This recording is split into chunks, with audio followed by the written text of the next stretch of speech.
Ah, buenos días, Dios me lo bendiga. Como explico cada vez que hago este video, cada vez que hago un video,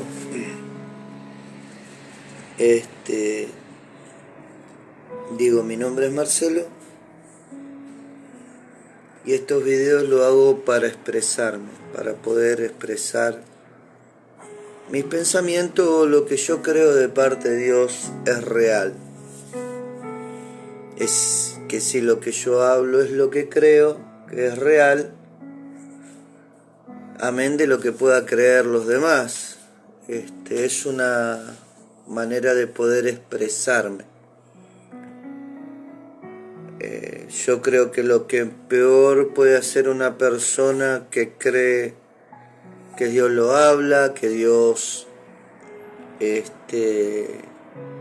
lo ministra, que Dios lo acompaña, que Dios es su Padre, es no expresar lo que su Padre le muestra.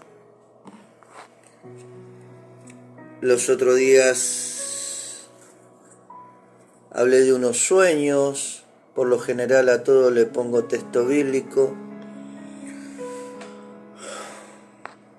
Hoy francamente no sé que quiero exponer mis pensamientos, pero no sé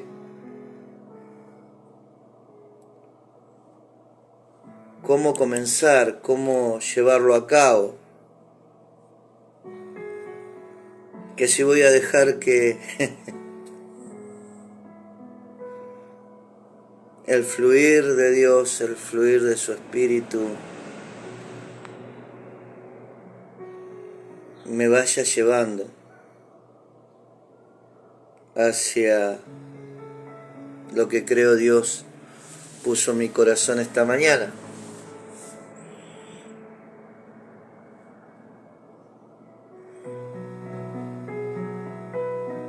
Hace unos días conté una escena muy particular que se llevó a cabo en una peluquería acá a pocas cuadras de mi casa, con un bebé de 3 años que Dios tomó para ministrar a mi señora y a mí en un tiempo difícil de nuestra vida. Quiero comentar que está media manchada la pantalla. Hace unos días, 1 o 2 días, crucé por la peluquería y me encontré con mi amigo Chris.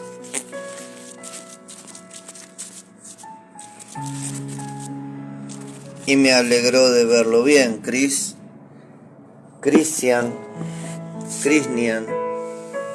es un nene de 3 años que Dios utilizó el día, hará unos 15 días para atrás. Me iba a comprar para hacer la cena y lo vi sentado a upa de su mamá con un biberón en la boca y el celular de su padre en la otra mano.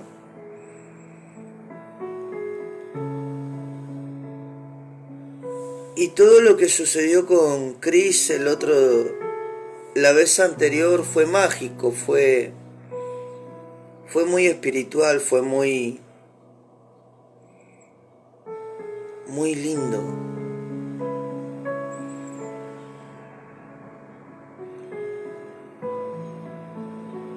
Y voy así, lo veo y me agrada la idea de haberlo visto y empiezo afuera de la peluquería a saludarlo y él lo único que atinó a hacer es una sonrisa. Entonces decidí arrimarme a él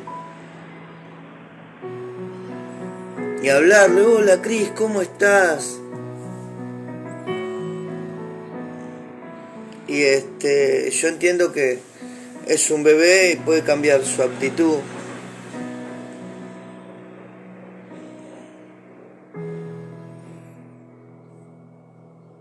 Y lo que encontré en Cris hace 2 días, un hermoso bebé saludable,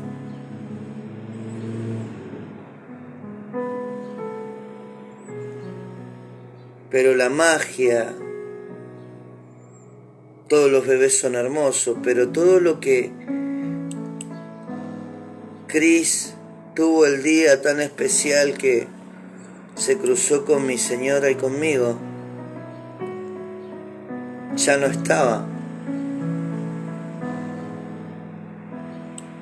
La inspiración divina de Dios que utilizó ese día a Cris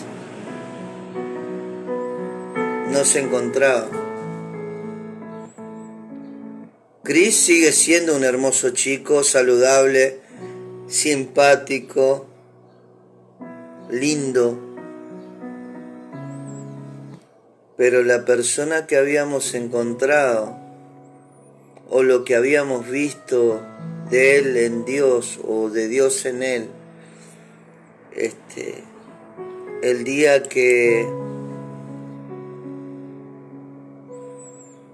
lo encontré hará unos días,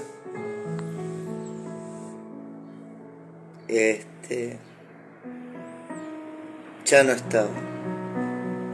No quiere decir que Dios a él lo haya abandonado, sino la inspiración divina que Dios había aportado ese día para levantarnos el ánimo, para restaurarnos, para bendecirnos. Gracias, Shumen Suman. Todo lo que había de Dios en él, la inspiración divina que él tuvo en ese momento no estaba. ¿Eso quiere decir que Dios lo abandonó? No. ¿Eso quiere decir que no es un nene especial? No.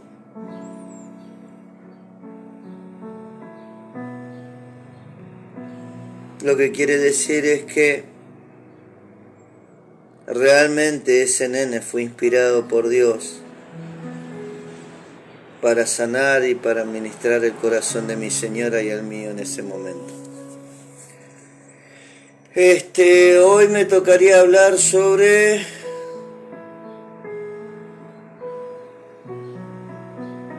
la resurrección. Pero antes de ir hacia allá, quiero ir a Génesis capítulo 1. Génesis capítulo 1, verso del 6 al 8.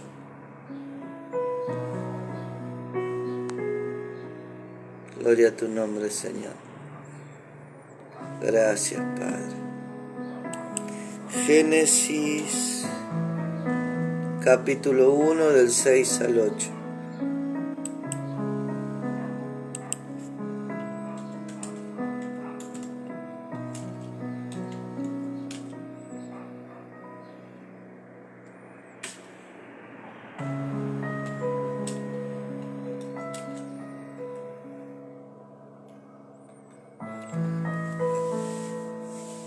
Gloria a tu nombre, Señor.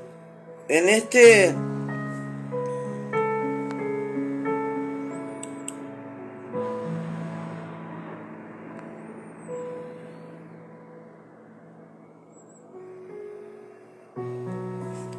versos dice algo así como: luego dijo Dios, haya expansión en medio de las aguas y separe las aguas de las aguas. E hizo Dios la expansión y separó las aguas que estaban debajo de la expansión de las aguas que estaban sobre la expansión. Y fue así, llamó Dios a la expansión cielo, y fue la tarde y la mañana el día segundo.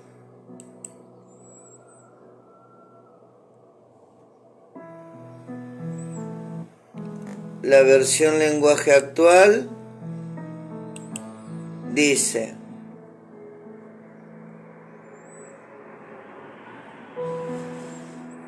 dijo entonces, quiero que haya entre las aguas algo firme que separe, y al instante se hizo así. Dios puso algo firme entre las aguas, y la mitad de las aguas quedó abajo, y la otra mitad quedó arriba. Al ver la belleza del firmamento, Dios le puso por nombre cielo, y cayó la noche, y llegó la mañana, y fue el segundo día. Gloria a tu nombre, Señor. Dios separó las aguas de las aguas.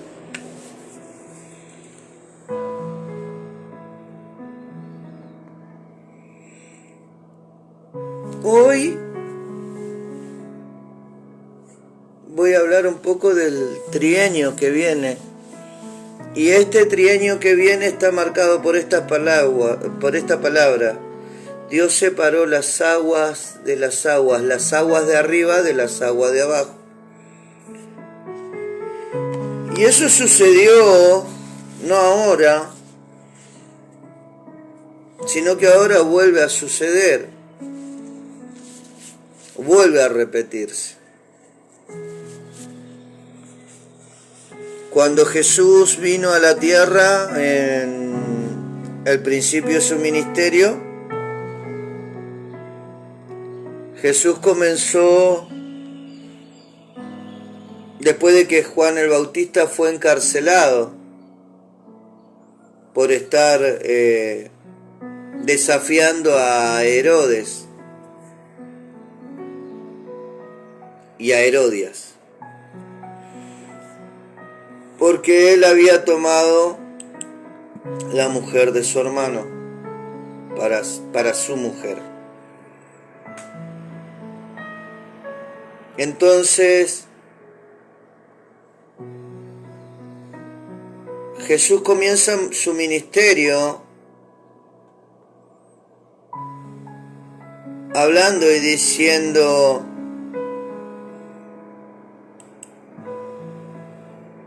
el reino de los cielos se ha acercado a vosotros. Arrepentidos y convertidos. Arrepentidos y convertidos comenzó diciendo Juan, y Jesús le agregó: el reino de los cielos se ha acercado a vosotros.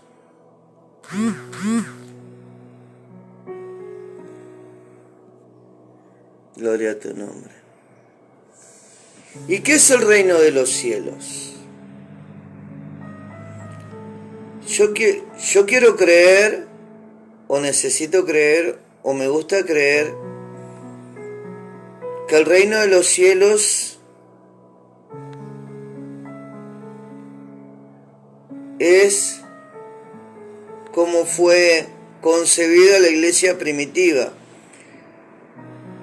En la iglesia primitiva había mucha empatía, no había necesidad porque los ingresos del reino, porque era un reino, era bien ministrado por los apóstoles y profetas de ese tiempo.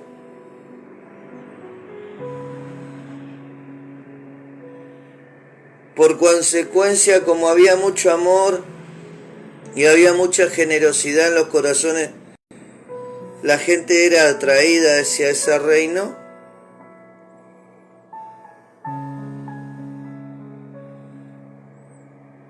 Por consecuencia de ese amor y ese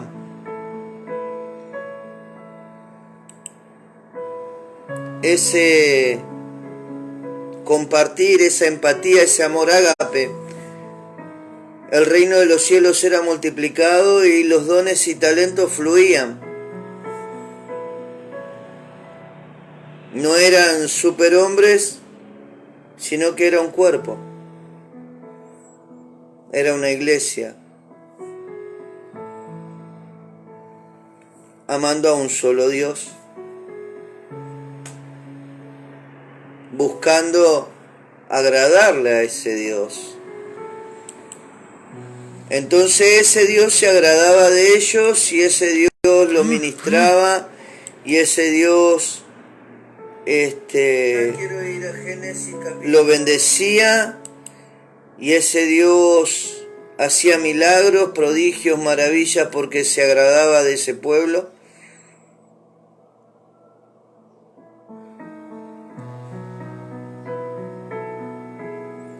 En ese tiempo, en ese momento, él dice la palabra que se traían las ofrendas y los diezmos y la ayuda a los pies de los apóstoles, y que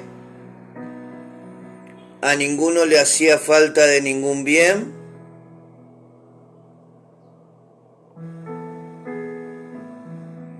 porque los apóstoles ministraban las cosas conforme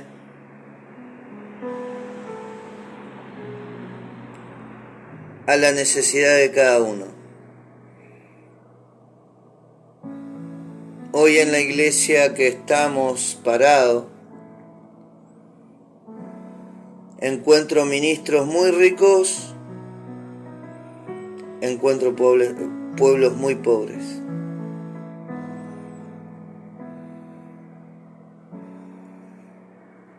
Veo la indiferencia de los que dicen servir a Dios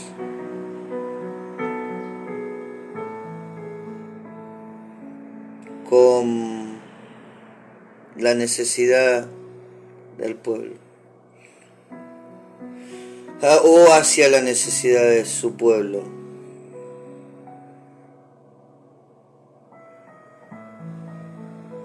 Yo creo en la iglesia.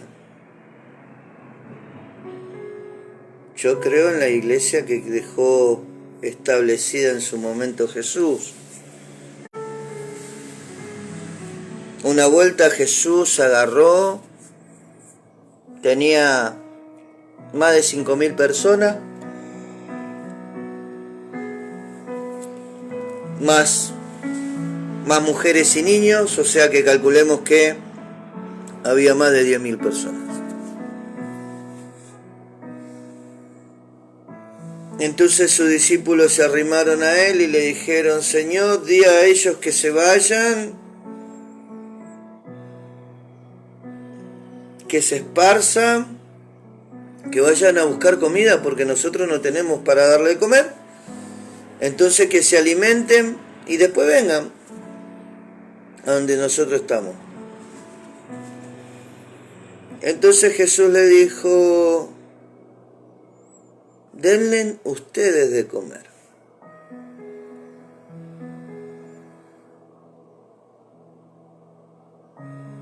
Y que le dice: ¿qué le daremos de comer si solamente tenemos estos denarios?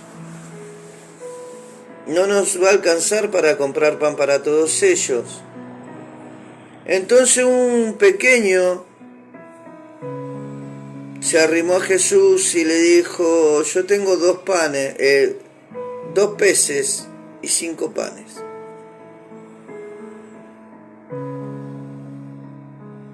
Entonces Jesús agarró, le pidió a sus discípulos que lo pusieran en orden,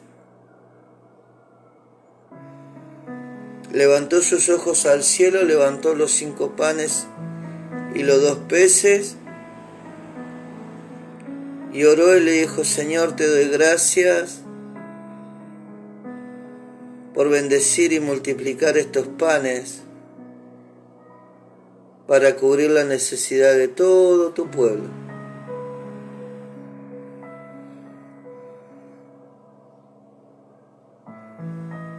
Entonces empezó a repartir los panes en canastas y los peces.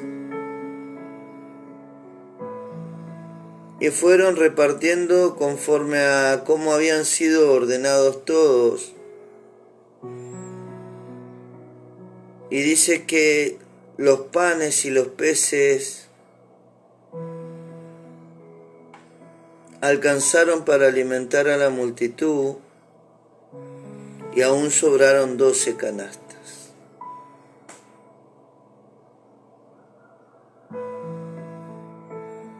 Una de mis preguntas, tuve muchas sobre este versículo bíblico, tuve muchas preguntas. Y una de esas preguntas fue, ¿por qué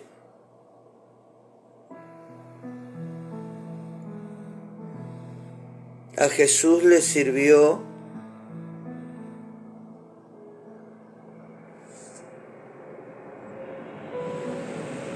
si bien era el Hijo de Dios, si bien era el ungido? ¿Qué es lo que hizo que el pan y los peces se multiplicaran de tal manera que hasta le sobraran 12 canastas? Y buscando en mi corazón la respuesta, me encontré que lo que hizo que esa multiplicación de panes y esa multiplicación de los peces se multiplicaran de tal manera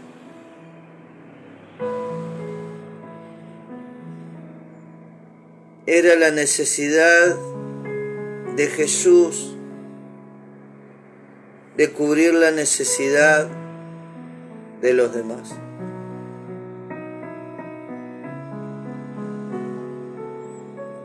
No fue su ego, no fue su necesidad de demostrar lo poderoso, no fue la necesidad de mostrar que él era el mero mero.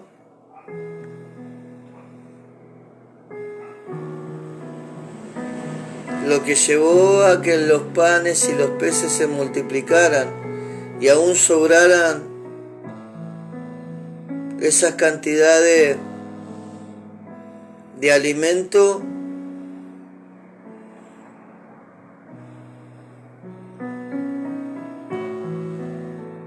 era la necesidad que Jesús tenía de proveer para la necesidad de su pueblo. Y ese es el reino de los cielos. El reino de los cielos es la necesidad de un rey de suplir la necesidad de su pueblo. ¿Y por qué no sucede? Como en todo gobierno, hay manos diligentes, hay manos negligentes, hay manos honestas y hay manos corruptas.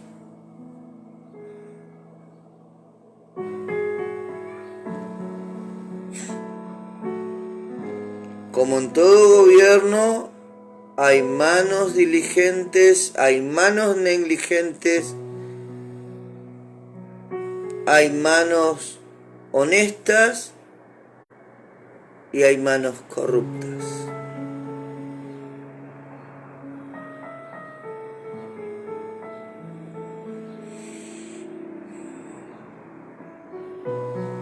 Y lo que sucedió en la iglesia primitiva era que lo que había pasado, lo que había dejado Jesús como enseñanza, lo que había dejado Jesús como testimonio, caló tan hondo en los hombres que sirvieron a Dios en aquel momento, los apóstoles, los profetas, evangelistas, los discípulos, que no miraban por sí mismos, o sea, no miraban por sus cosas, miraban por las cosas del pueblo. Y salvando la distancia, hoy me encuentro a ministros que miran más por sus cosas que por la necesidad del pueblo.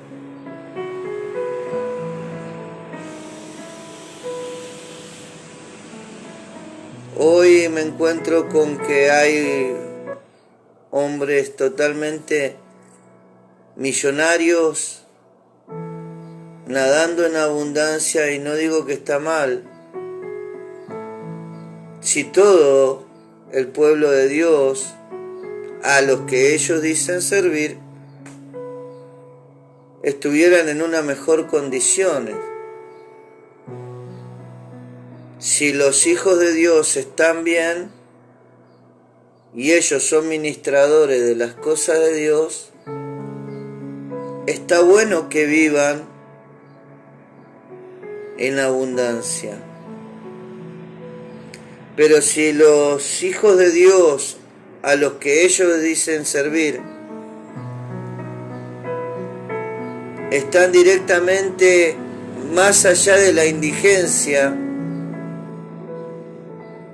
está muy mal que ellos vivan en la opulencia. Porque Jesús dijo, los reyes y gobernadores de esta tierra tienen por qué enseñorearse de la tierra que ellos gobiernan o que tienen.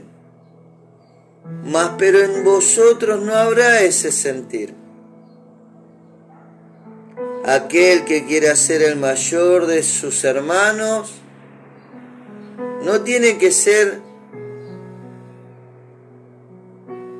más grande que sus hermanos, sino tiene que ser el menor de sus hermanos. Porque el Hijo del Hombre no vino acá para ser servido, sino para servir.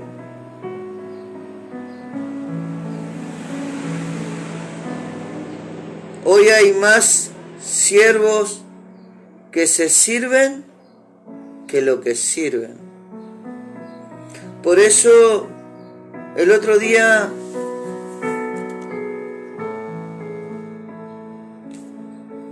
un ministro habló del espíritu de la división de Absalón.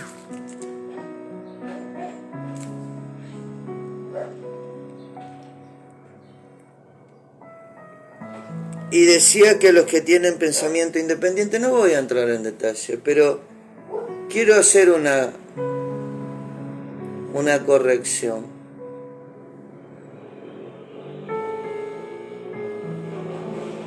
Esta iglesia que hoy conocemos, lejos está de ser la iglesia de Cristo.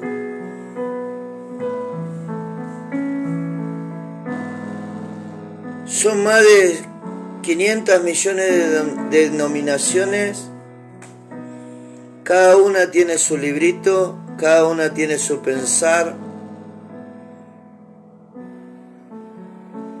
Si no me gusta algo de la iglesia, abro otra iglesia y me llevo gente de la iglesia en la que estaba, los que más simpáticos me caen, con lo que puedo llegar a hacer algo. Y eso no son principios bíblicos. Por ejemplo, un principio bíblico es que lo que hizo Jesús. Jesús vino cuando estuvo adelante de los rabín, ministros de ese tiempo. Le dieron la posibilidad de expresar un texto bíblico, un texto de la Torá, y él abrió el texto de Isaías, en donde él dice, parafraseando, el Señor me ha ungido para llevar buenas nuevas a los cautivos, para sanar a los enfermos, para anunciar las buenas nuevas del Señor. Cerró el libro, fue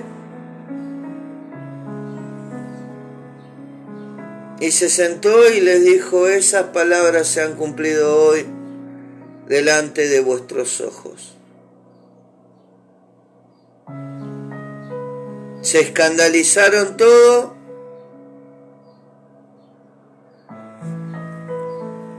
Y dijeron, este no es el hijo del carpintero. ¿Quién es este que viene y dice que la palabra de Isaías se cumplió en él? Y ahí se cumple la palabra que dice, a los suyos fue y los suyos no lo recibieron. Mas a los que se lo recibieron le fue dado la potestad de ser hijos. A los suyos fue y los suyos no lo recibieron. Salvando la distancia, todo lo que yo quise expresar en un tiempo a la iglesia es muy parecido a lo que pasó con Jesús, salvando la distancia. He querido compartir, he querido hablar, he querido expresarme, he querido y he querido y he querido. Pero como Jesús a los suyos fue y los suyos no lo recibieron. Jesús, al ver que no lo recibieron, no fue en busca de otras sinagogas, de otras personas, o mejor dicho, de otras sinagogas para sacar su grey que le iba a seguir.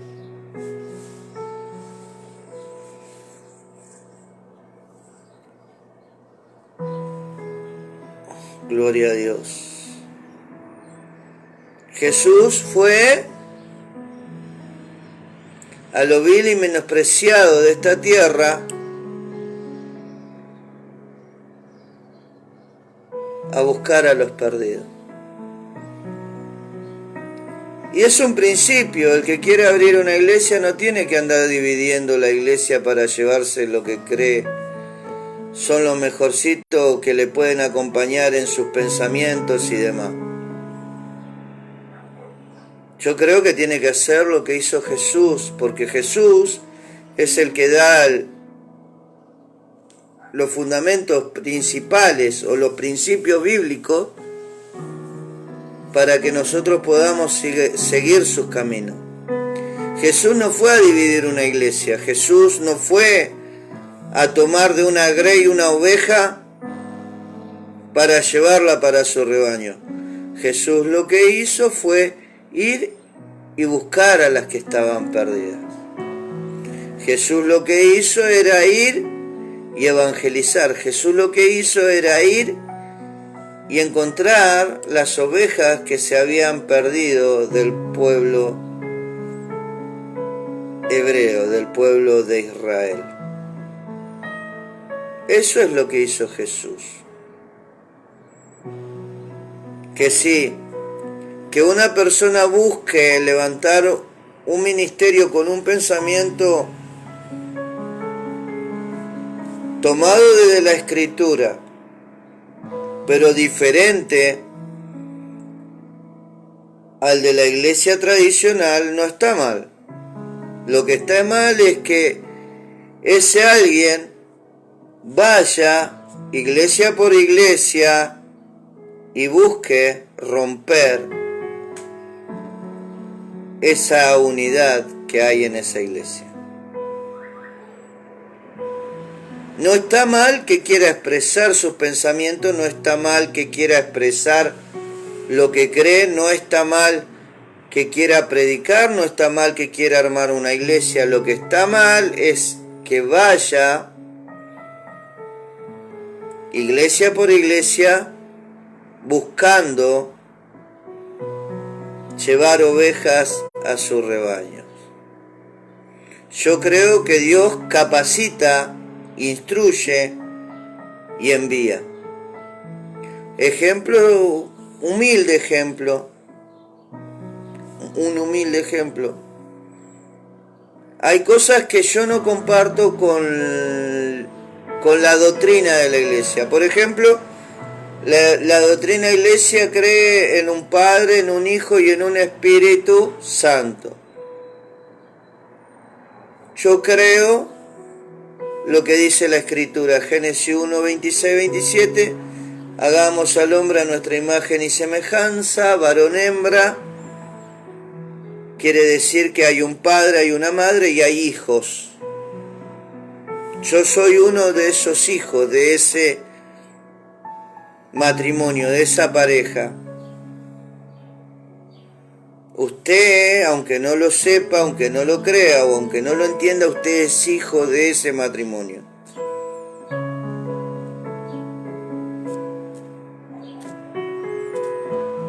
Yo creo en la venida de Cristo, pero no como los demás lo creen.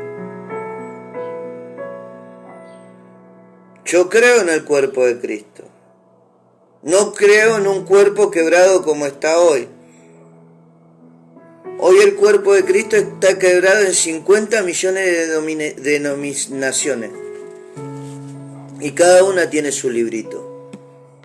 Yo no creo en eso. Yo creo en la iglesia que Cristo dejó plantada, en donde eran uno en su pensar, eran uno en su compartir, eran uno en cubrir las necesidades del pueblo, eran uno en Dios. No es yo soy uno en Dios y 500 millones de denominaciones más. Yo era uno en Dios, Dios era uno conmigo y yo era uno con mi hermano.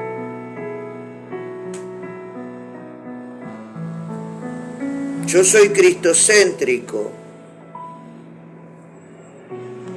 Yo no creo en la doctrina del arrebatamiento, porque si existiera tal cosa, ¿por qué Jesús enseñó el Padre Nuestro? Yo me hago preguntas y busco respuestas. Yo hago preguntas y Dios me da respuestas. Una de las cosas que yo sí creo, y lo creo con todo mi corazón, es en la resurrección de los muertos. ¿Por qué? Porque desde la época de Abraham ya se sabía de la resurrección de los muertos. Es decir, que antes de que la historia existiera, antes de que los libros de historia existieran, ya se sabía de la resurrección. Abraham sabía. Cuando fue a entregar a Isaac en sacrificio, ya Abraham sabía de la resurrección de los muertos. No sé si pasó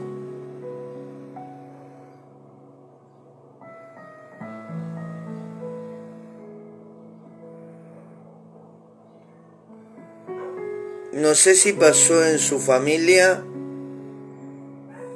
no sé si pasó en cercanía de su casa, porque en aquel momento no había libro de historia.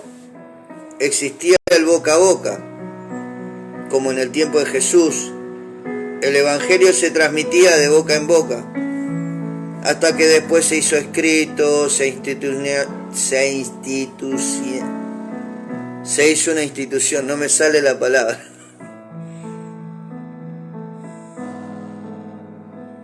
Se institucionalizó, ahí está, se institucionalizó. Y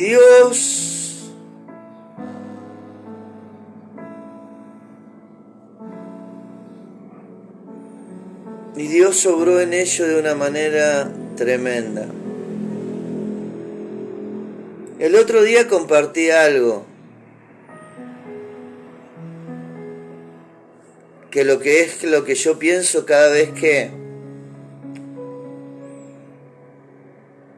la presencia de Dios se materializa en la iglesia y se siente una presencia tan linda de Dios dentro del templo, y uno ve la carita de los hermanos y ve cómo los ojos se iluminan, cómo hay llanto, hay risa a la vez. y la presencia de Dios es tan vivida. Yo sinceramente creo que cuando eso sucede en la iglesia, cuando eso sucede dentro del pueblo de Dios, yo siento en mi corazón que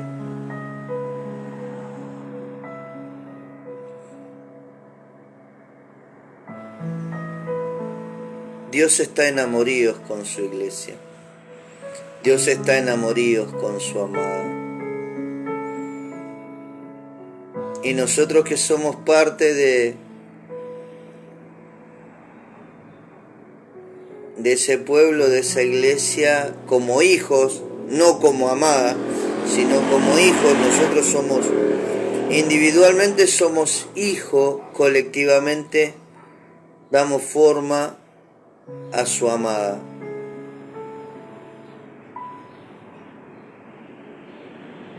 Y yo siento que en ese momento dado Dios está enamorío con su iglesia, con su pueblo. Y en ese momento dado hay nacimientos, en ese momento dado hay amamantamientos, en ese momento dado hay la alimentación, en ese momento dado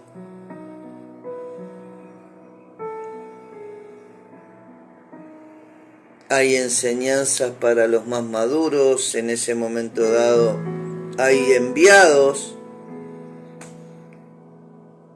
a seguir reproduciendo el Espíritu de Cristo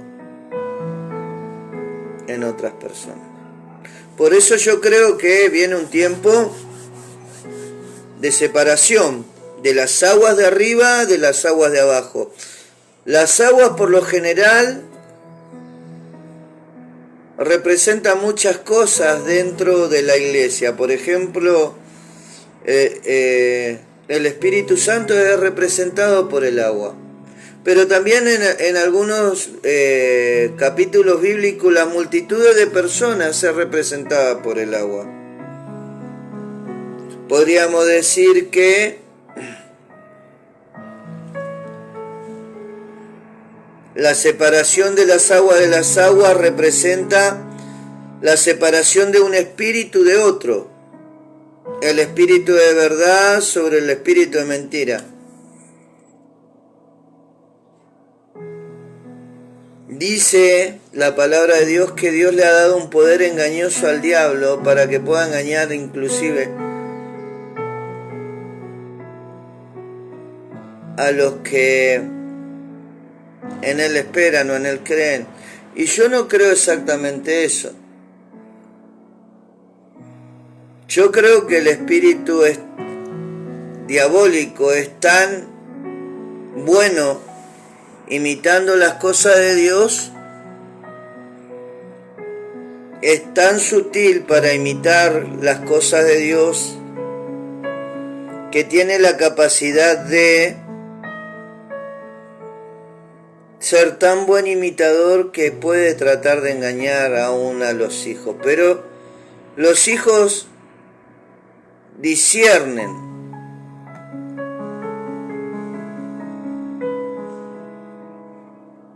Los hijos tienen el discernimiento de los espíritus. Por eso el apóstol Pablo dijo, disciernan a los espíritus.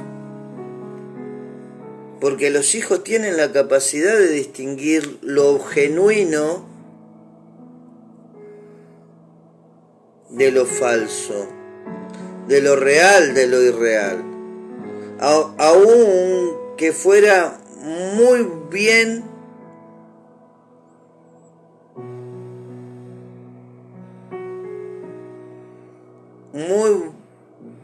imitado. Alguna vez lo escuché al flaco Goebel hablar de esto, y él decía que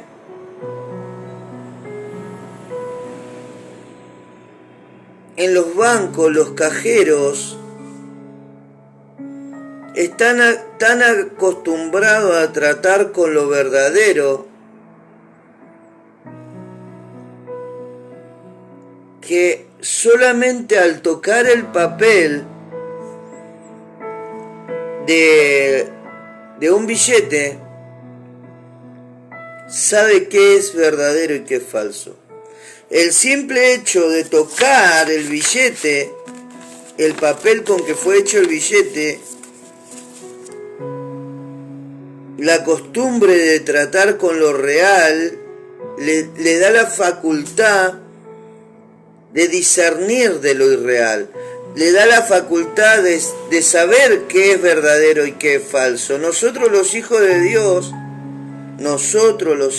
Dios, tenemos que prepararnos de tal manera que podamos discernir al tacto qué es lo verdadero y lo falso. Yo lo que expongo en estos videos, lo que expongo en estos pensamientos, es lo que creo yo que es verdadero. Pero no está en mí decirle a usted qué es lo verdadero y lo falso. Usted tiene que discernir entre lo verdadero y lo falso. Usted tiene que saber con su espíritu si lo que una persona le dice es real o no. Si una persona le está hablando verdad o no. Usted tiene que estar tan acostumbrado a tratar con la presencia de Dios que al solo tacto de una presencia espiritual en su vida, usted pueda discernir si es Dios o no es Dios. Tiene que aprender a discernir. Por eso va a haber una separación de las aguas, de las aguas de arriba, de las aguas de abajo. Vas a ver una separación entre lo que es verdadero y lo que es falso. Eso es estos 3 años, es 23 al 24, el 24 al 25 y el 25 al 26. Va a haber una separación como aquella separación a la que hace referencia en parábola Cristo cuando habla de que había un sembrador que había sembrado en su terreno y había sembrado trigo, pero vino un enemigo mientras él estaba descansando y sembró cizaña. Y vinieron los obreros de su campo y le dijeron: Señor, Señor, vino tu enemigo cuando tú estabas descansando y sembró cizaña. ¿Quieres que saquemos la cizaña del trigo? Y entonces él le dijo: no, dejad que el trigo crezca juntamente con la cizaña, para que llegado el momento que haya que hacer la cosecha, podamos cortarlo todo junto y separar el trigo de la cizaña, para tirar la cizaña en el fuego y el trigo en el granero. Lo que estaba diciendo esa parábola es que esperemos el momento de que la iglesia esté madura para separar lo que es verdad de lo que es mentira. Separemos el trigo de la cizaña. Vamos en estos 3 años que vienen, el reino de los cielos va a separar el trigo de la cizaña. Y el pueblo de Dios va a ser tan bendecido a través del discernimiento del Espíritu, va a ser tan bendecido en el arte de descubrir lo que es verdad de lo que es mentira, va a ser tan sensible a lo espiritual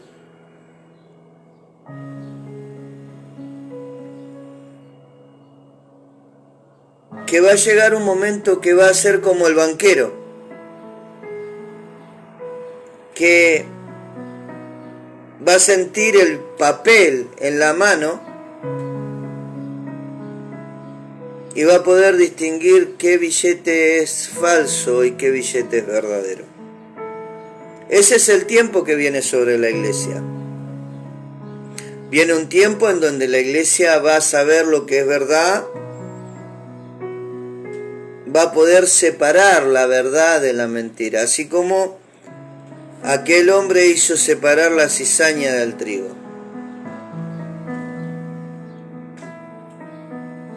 Gloria a tu nombre, Señor. Yo tengo la bendición de este día de sentir una presencia tan linda de Dios en mi casa,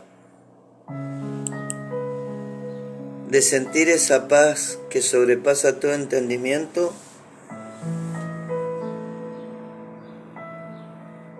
Es lindo. Acabo de ver la foto de un bebé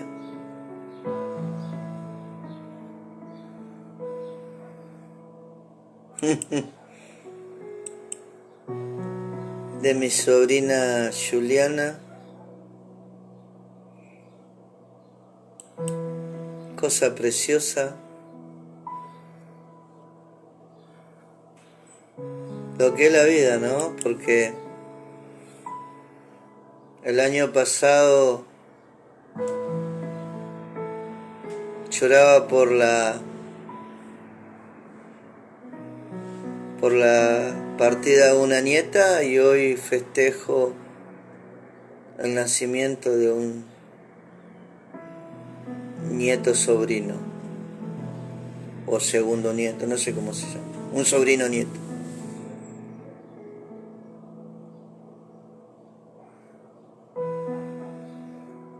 Tremendo.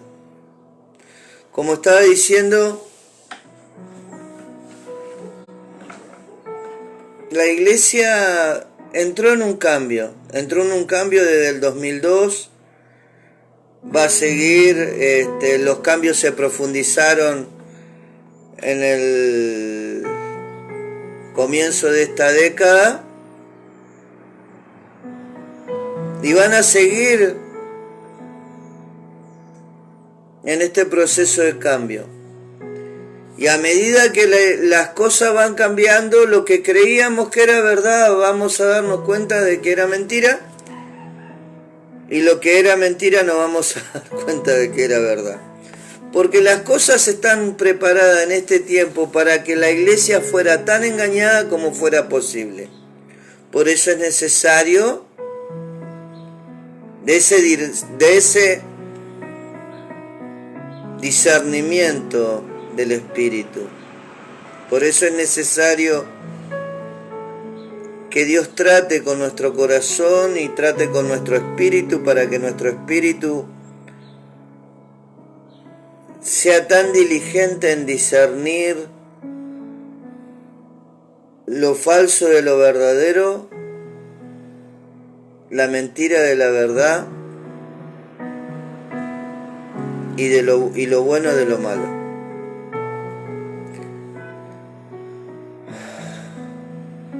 Gracias, Señor. Hebreo 11. Hebreos capítulo 11.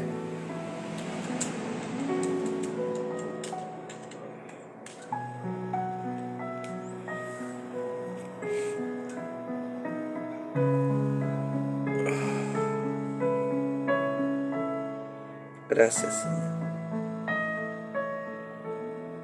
La unidad del Espíritu no es lo que voy a hablar, sino que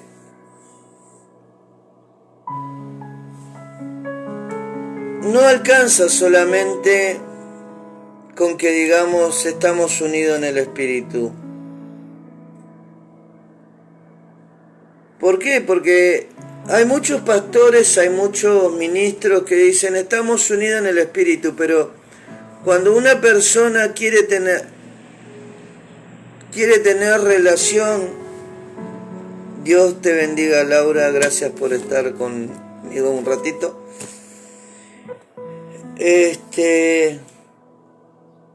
Y no deja que se junte con los hermanos de otra iglesia, o no deja que vayan a reuniones especiales que organizan otra iglesia, si no está dentro de los entornos que yo acostumbro, con quien tengo relación,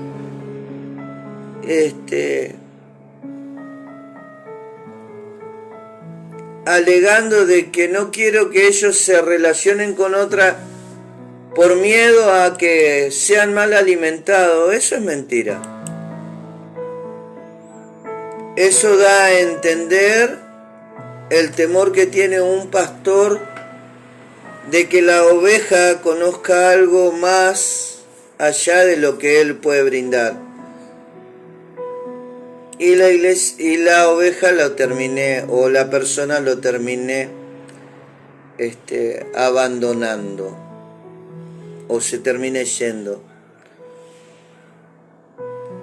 Primeramente, los pastores, las almas no son de los hombres. Las almas son de Dios, y Dios le dio la libertad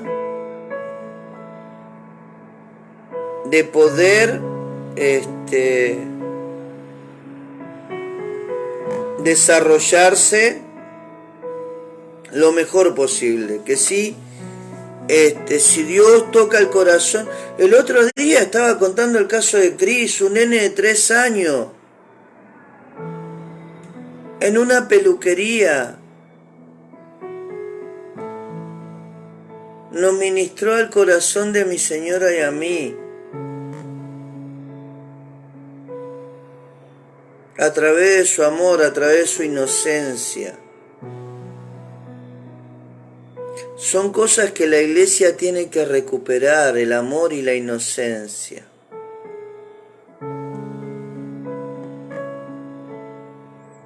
Hoy en la iglesia hay mucha manipulación.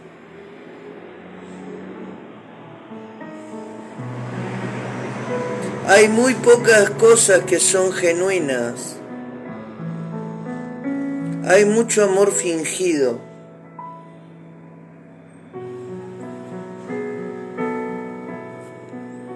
Hay mucha empatía fingida. Yo delante de los hermanos muestro ser una cosa, y cuando esos hermanos se van, soy una totalmente diferente. Hay personas que en su intimidad, por lo general, yo aclaro,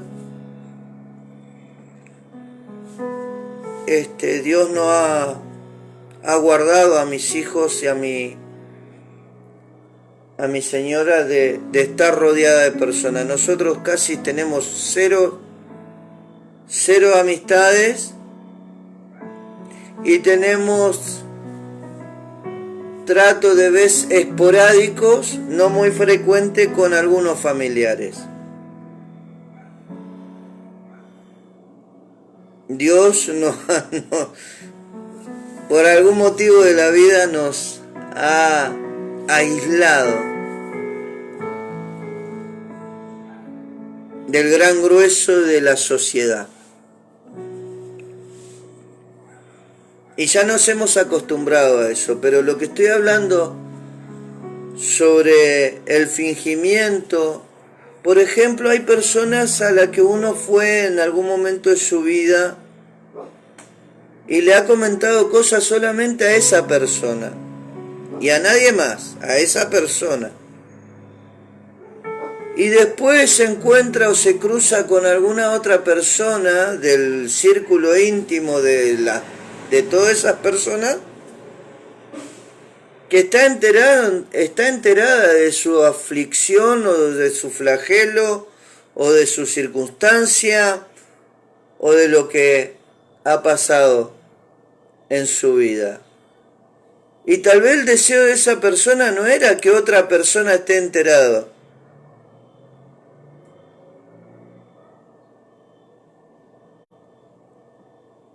Amén, sí, es así, Laura. Hay, hay cosas, por ejemplo, uno le cuenta una infidencia, algo íntimo, que ha sido abusado, que ha tenido problemas con tal cosa, y de repente un hermanito que está enterado de su situación, empieza como superficialmente a tirarle indirectas sobre esa situación. Sin decirlo, pero te lo digo.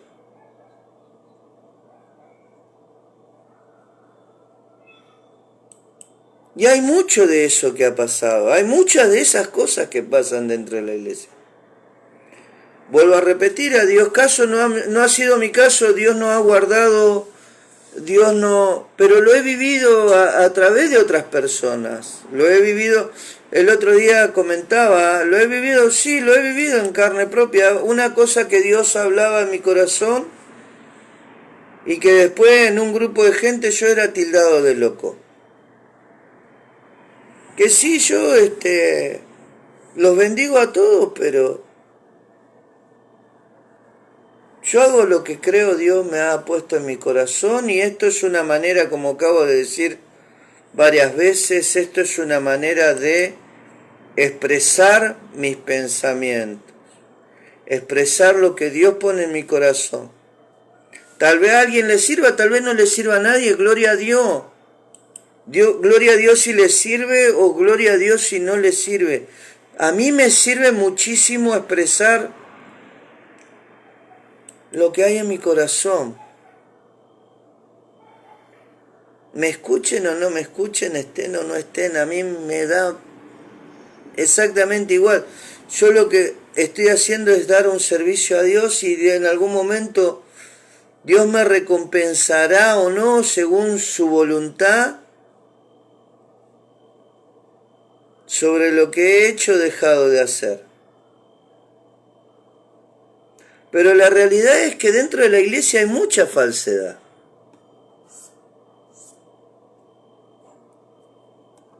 Hay mucho... Y no estoy juzgando a nadie, no se entienda que estoy juzgando, sino que estoy siendo realista. Estoy viendo la realidad con los ojos críticos de la realidad. No somos santos. Somos personas imperfectas que van camino a la perfección, pero no somos perfectos. Y hay muchas personas dentro de la iglesia que se creen con la autoridad moral para poder juzgar la vida de otras personas. Y no es así. El único que tiene la vara para juzgar a las personas es Dios, y Él dijo que Él no juzga a nadie, que Él le dio el juicio a su Hijo y a su palabra. Por cada palabra ociosa que salga de vuestra boca, por esas palabras vamos a ser juzgados. Entonces,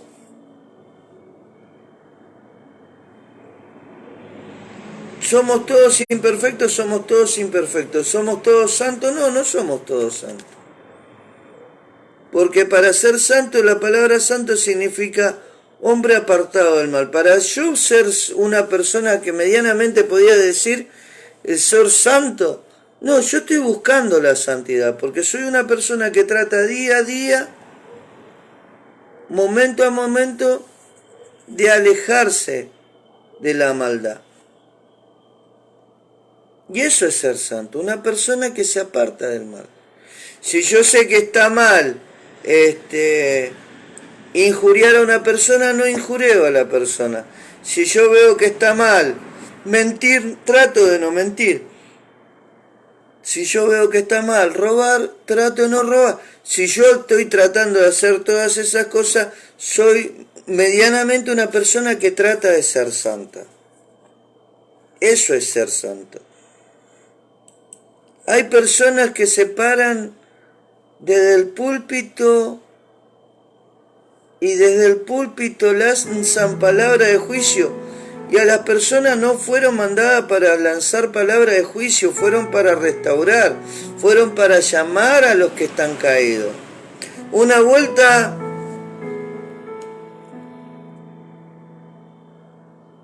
un hombre había quedado lesionado de la cadera y caminaba todo así chuleco.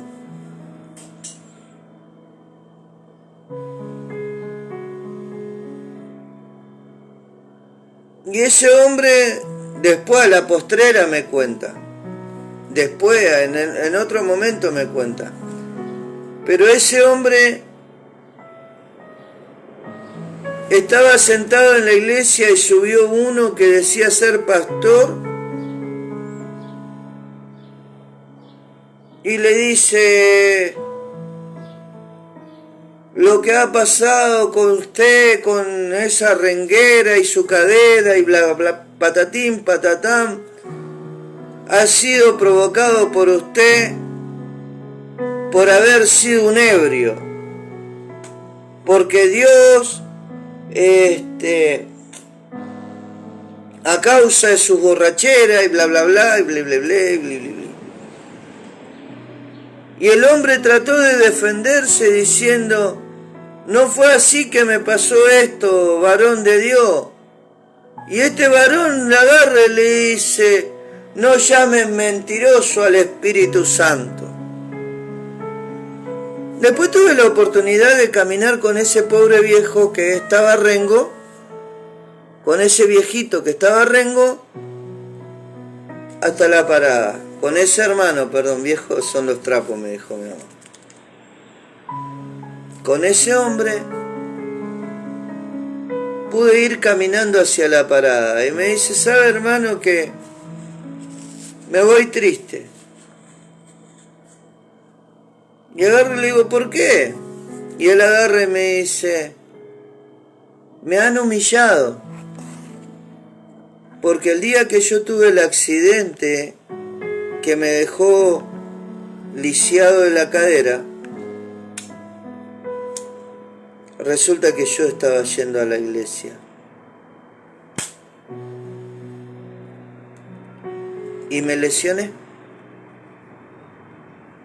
Me lesionaron en un choque.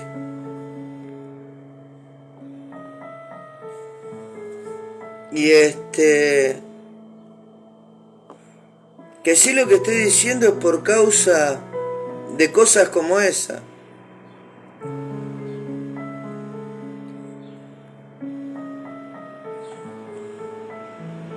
La realidad es que si vamos por los acontecimientos que vemos en el mundo, podríamos decir realmente: Cristo viene, Mateo 24 se está cumpliendo delante de nuestros ojos.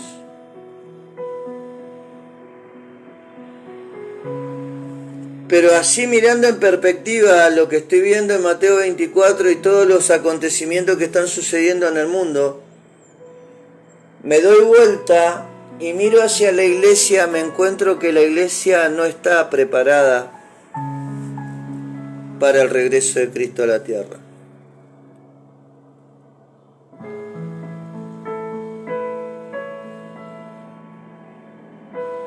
Me doy cuenta de que es como la parábola de las 10 vírgenes. La parábola de las 10 vírgenes eran 10 vírgenes, 5 eran insensatas y 5 eran prudentes. Y estaban esperando a que venga el novio y cada una tenía un candil y tenían aceite para el candil, las prudentes. Y las insensatas tenían solamente el candil. Y llegó a la madrugada el novio y empezaron a gritar: ahí viene el novio, y ahí viene el novio, y ahí viene el novio. Y las insensatas fueron a la prudente y le dijeron, danos pues de sus aceites, porque nosotros no tenemos y se nos están apagando las lámparas. Entonces le dicen las prudentes, si le damos de nuestro aceite a vosotros, nosotros vamos a quedar sin aceite.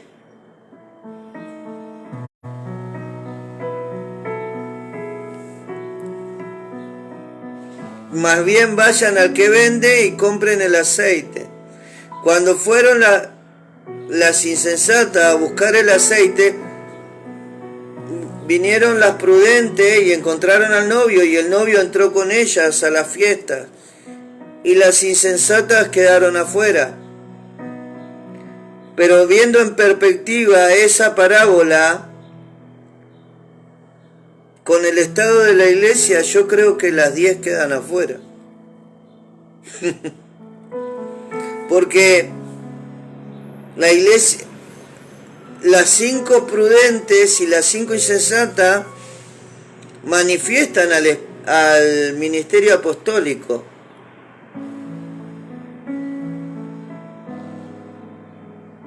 Y yo veo a los pocos, veo muy pocas personas que realmente, no me estoy tirando a juez de nadie, sino que yo estoy hablando lo que veo, o mi propio,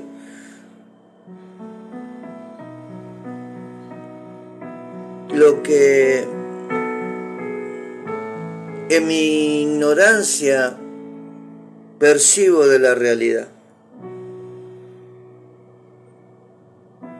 Y en mi ignorancia de lo que percibo de la realidad, algunos más, algunos menos, veo que la iglesia de Cristo está lejos de ser la iglesia primitiva de aquel entonces.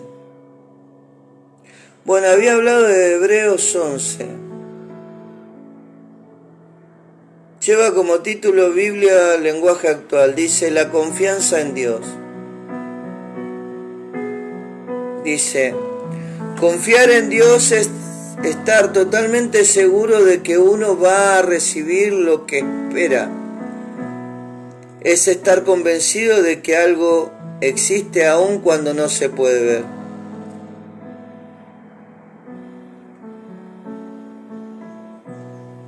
Alguna vez comenté, yo hablo por fe, yo hablo por lo que creo, por lo que espero.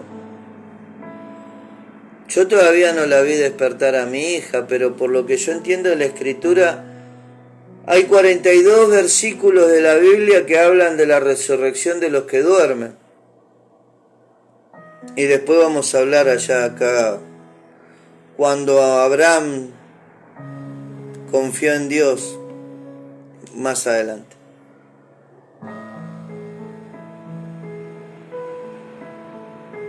Y una vuelta en mi corazón y después, a través de un texto bíblico, Dios me dijo que si yo podía creer y era obediente aún hasta el ridículo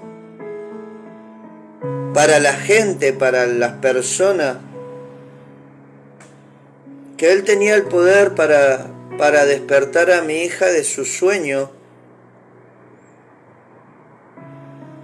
y yo era obediente a lo que Él me mandara sin pensar en lo que pudieran pensar los demás de mí,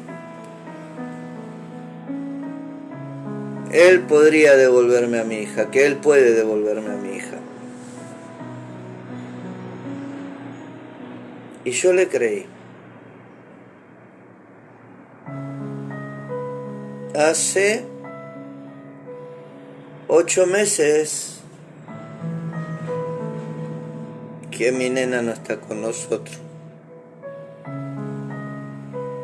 Y cada tiempo que pasa se hace más pesado para mi Señor y para mí. Pero yo creo en esto. Confiar en Dios es estar totalmente seguro de que uno va a recibir lo que espera. Yo estoy totalmente seguro. Yo estoy totalmente seguro que yo voy a recibir lo que espero de parte de Dios. con respecto a mi hija. Dice que cuando venga Cristo, los muertos en Cristo resucitarán primero. Yo lo único que tengo que hacer es prepararme para no morirme de un infarto el día que lo vea. Yo lo que tengo que hacer es preparar a mi corazón y a mi mente para poder aceptar ahora que no lo veo la realidad de que cuando el tiempo señalado por Dios para el fin de todas las cosas llegue, que así como yo enterré a mi nena, así yo voy a ir a desenterrarla y traerla conmigo de nuevo. Así de loco, así de confiado estoy con lo que Dios habla. A través de la palabra, a través del profeta, a través de un cántico, a través de... Dios tiene una multiforma de manejarse y de hablar. Me habló hará 10 días a través de un nene de 3 años. Un nene de 3 años ministró a mi señora y a mí en una peluquería. Dios usa los vasos. Ayer me crucé con el nene y fui a buscar a ese nene que estuvo compartiendo 2 horas de su vida con 2 completos desconocidos que tenían sus corazones hechos pedazos. Y encontré al nene, pero no encontré a ese nene que ministraba. Encontré a un nene de 3 años. El que usó al nene no estaba en el nene, pero eso me muestra a mí cuán real es Dios cuando uno confía en Él. Dice, confiar en Dios es estar totalmente seguro de que uno va a recibir lo que espera, es estar convencido de que algo existe aun cuando no se pueda ver.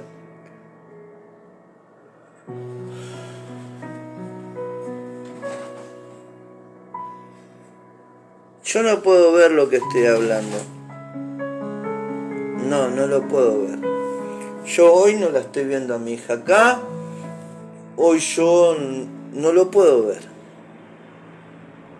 Pero estoy plenamente convencido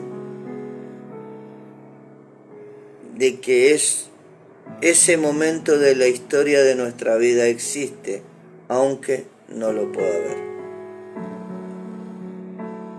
Verso 2. Dios aceptó a nuestros antepasados porque ellos confiaron en Él. Abraham confió en Dios, Noé confió en Dios, Moisés confió en Dios, los profetas antiguos confiaron en Dios, nuestros antepasados, porque ellos son nuestros antepasados espirituales. Yo tengo antepasados genéticos que conté, la otra vuelta conté que mi bisabuela es hebrea polaca, o sea, judía polaca, y se casó con su primo en Polonia, conforme a lo que había hecho Abraham con Isaac. Abraham mandó a su criado a buscar una hija de un pariente para casarla con su hijo. Y hay cosas de esas que se estilaban o se estilan todavía en el pueblo hebreo. Y mi bisabuela se casó con un primo y se vinieron a vivir a Córdoba. Eso es por parte de mi madre. Y por parte de mi padre,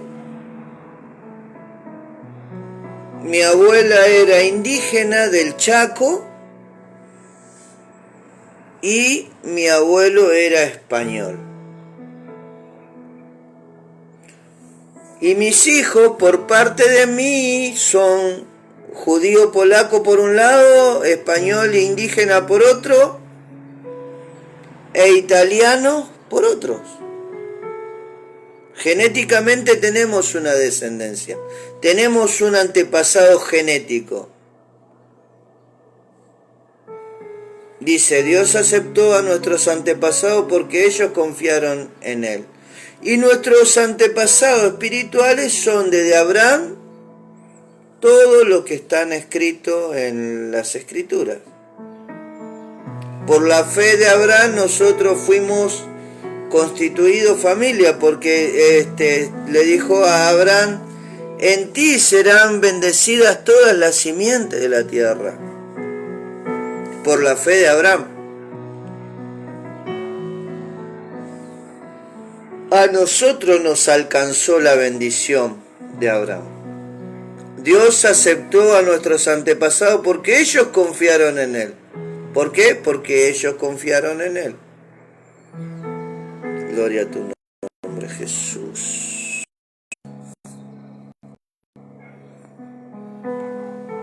Bendito. Tuve un problema, se cortó. Que sí, porque ellos confiaron en Él.